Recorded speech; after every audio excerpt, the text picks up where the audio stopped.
All right, assisted living fans. Yeah, I didn't think I would do another video about this show, but people wanted me to give my 2 cents since Brown and Cora have arrived. Brown showed up solo at the end of episode 6 to clean up, and Cora popped up in the episode right after that, episode 7, The Weeping Willow. Now, before going further, this won't be like a full on episode review. I'm really just going to give my thoughts on whether or not Brown and Cora's appearance is enough to save the series. So go ahead and give the video a thumbs up. Let's try to get to 25 likes. Hit the subscribe button to help me get 1,000,000 subscribers. Hit the bell icon to select all. That way you don't miss out on new content. And follow me on social media. Links are in the description below. I'll just go ahead and read the synopsis. So, episode 6, to clean up, the family finds out how much it will cost to rebuild their living facility, and Leah tries to convince Jeremy to call Mr. Brown for help, which leaves him dismayed thinking about the situation. And I believe it was mentioned it would be about $40,000. Episode 7, The Weeping Willow. Vinny and Mr. Brown exchange details about their encounters with Medea. Mr. Brown makes his financial assistance contingent on Vinny's promise to do a DNA test with Cora.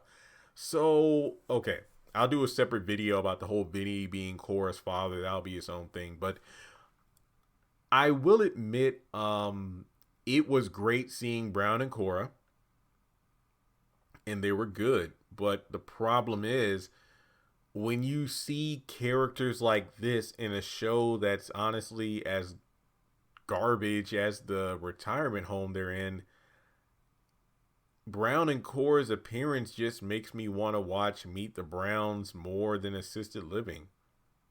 Like, for real, I mean, it's like, why would I be watching Assisted Living struggling to make it through even 3 minutes of an episode when I could just easily pop on an episode of Meet the Browns on BET Plus or just watch a rerun during the day, and I'm enticed to watch several episodes at one time because they're so good.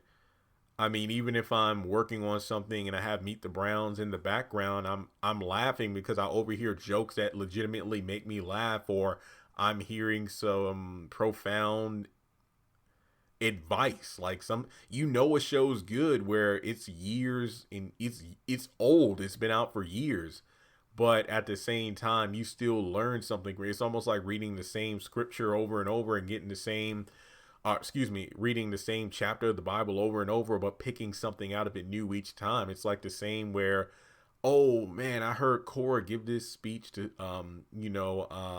Sasha 3 times already, but every time she says it, it resonates with my spirit. So it's like, I don't get that from Assisted Living. So let me put it this way. Brown and Cora's addition to the show is good, but when the other characters around them aren't that interesting, it doesn't really matter. I mean, I will say this, and I feel a bit premature to say this since they just popped into the show, but the Brown and Cora here, I feel like they're just like how they were in Meet the Browns, compared to how the Paynes wrote Curtis and Ella to be worse than how they were in House of Pain, where it's like Tyler took the worst parts of their personality and dialed them up to 11, where you have Ella, who's overly sanctified and a hypocrite, and you have Curtis being overly selfish and ridiculous. So I feel like Brown's back and forth with Vinny, it was funny, but it's going to reach a point where, how long before it gets too old? And then with the whole stretching out of the scenes, and that's the thing where I think Brown is funny, but I do feel like when you're put in a show like this where the scenes drag on and the dialogue isn't that good, I don't think Brown, it's almost like Love Thy Neighbor with Hattie, where her whole thing about her, the way she speaks and acts, it's funny in small doses, but it's not enough to last for an entire episode of a show. So I feel like the same could be said with Brown and Cora in an environment where you have Brown, who's ridiculous, over the top, but funny, and then you have Cora, who's the down to earth, I guess you could say, moral compass of the pair. So Cora and Leah, I see getting along very well. But Vinny and Brown, I feel like that stick can only last for so long. So I don't think that Brown and Cora's addition will necessarily save the series, but at the same time, I might pop in once or twice to see what's going down. Like, I'm not going to sit up here and say, I watched the first 2 episodes and that was it.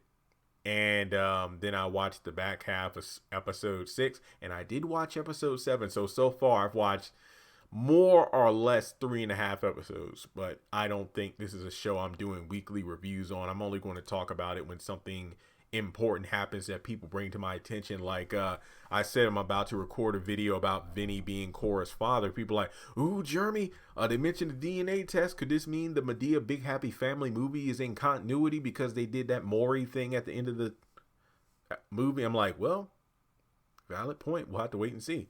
But with that being said, let me know your thoughts in the comment section below. Now that Cora and Brown are officially in the series, did they save the show for you? Are you going to watch Assisted Living, or are you like, nah, I'm just going to stick with Meet the Browns and go from there? So thanks so much for tuning in. And if you would like to donate to the channel, feel free to do so on PayPal, Cash App, or join Patreon for as little as $1 a month.